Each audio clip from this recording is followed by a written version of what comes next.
Assalamualaikum warahmatullahi wabarakatuh. Pada kesempatan ini saya akan membahas tentang telaah kurikulum pendidikan di Indonesia. Mendengar istilah kurikulum, sejenak perhatian kita tertuju pada rencana kegiatan belajar yang dilaksanakan seorang guru. Padahal apa yang menjadi perhatian kita itu hanya bagian kecil dari apa sebenarnya kurikulum itu.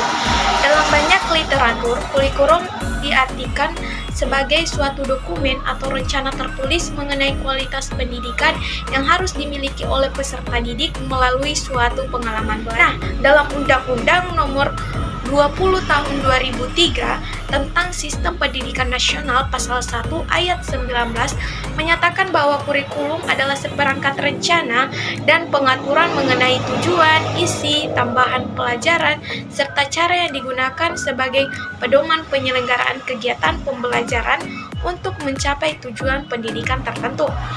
Susun hendaknya memiliki landasan yang kuat, karena dari sinilah mindset dari kurikulum itu dimulai. Pengembangan kurikulum haruslah mempunyai landasan berpijak yang kokoh.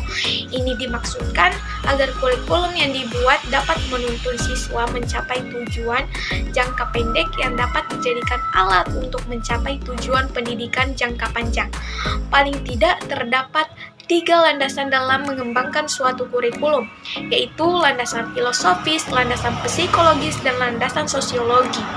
Nah, landasan filosofis memerankan fungsinya sebagai pijakan elementer dari sebuah pembentukan konsep kurikulum pendidikan. Dalam penyusunan dan pengembangan kurikulum tidak terlepas dari aliran-aliran dalam filsafat, antara lain aliran perennialisme, esensialisme, progresivisme, dan rekonstruktivisme. Nah, dalam perjalanan sejak tahun 1945, kurikulum pendidikan nasional telah mengalami perubahan.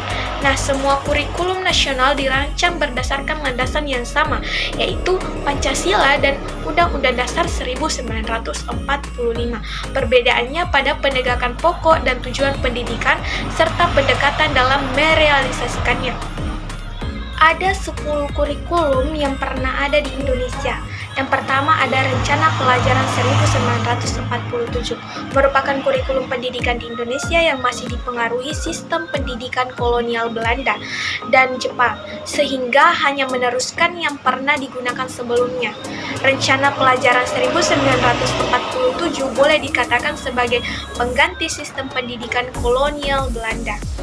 Nah, pada tahun 1952, kurikulum di Indonesia itu mengalami penyempurnaan.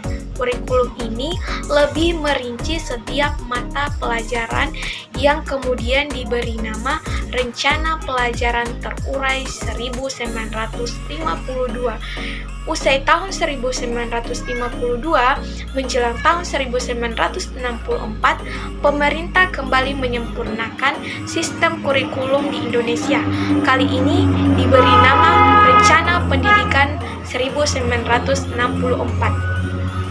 Pokok-pokok pikiran kurikulum 1964 yang menjadi ciri dari kurikulum ini adalah bahwa pemerintah mempunyai keinginan agar rakyat mendapat pengetahuan akademik untuk pembekalan pada jenjang SD, sehingga pembelajaran dipusatkan pada program Pancawardhana. Nah, kurikulum selanjutnya ada kurikulum 1968. Nah, kelahiran kurikulum 1968 bersifat politis, mengganti rencana pendidikan 1964 yang dicitrakan sebagai produk Orde Lama.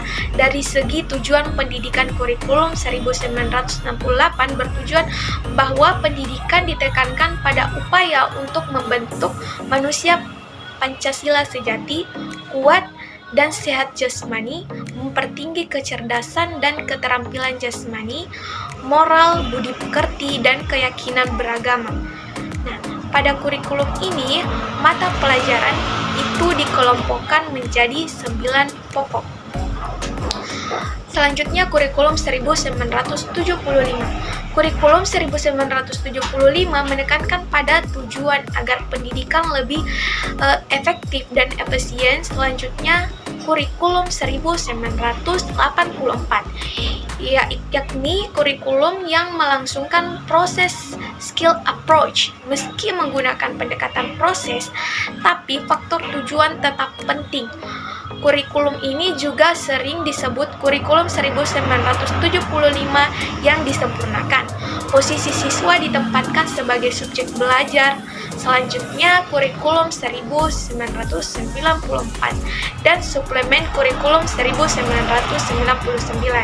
Kurikulum 1994 merupakan hasil upaya untuk memadukan kurikulum-kurikulum sebelumnya, terutama kurikulum 1975 dan 1984. Pada kejatuhan rezim Soeharto pada 1998 diikuti kehadiran suplemen kurikulum 1999, tapi perubahannya lebih pada menambah sejumlah materi pelajaran saja. Sebagai pengganti kurikulum 1994 adalah kurikulum 2004 yang disebut dengan kurikulum berbasis kompetensi atau KBK. Nah, KBK memiliki ciri-ciri lebih menekankan pada ketercapaian kompetensi siswa baik secara individual maupun klasik, berorientasi pada hasil belajar dan keberagaman. Nah, pelaksanaan KBK ini masih dalam uji terbatas. Namun pada awal tahun 2006, uji terbatas tersebut dihentikan.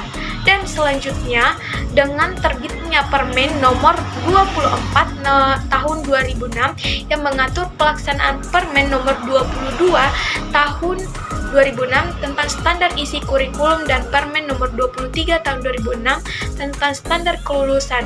Lahirlah kurikulum 2006 atau KTSP yang pada dasarnya sama dengan kurikulum 2004. Perbedaannya yang menonjol terletak pada kewenangan dalam penyusunannya, yaitu mengacu pada jiwa dari desentralisasi sistem pendidikan.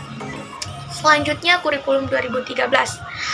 Kurikulum 2013 berbasis kompetensi yang memfokuskan pada pemerolehan kompetensi-kompetensi tertentu oleh peserta didik.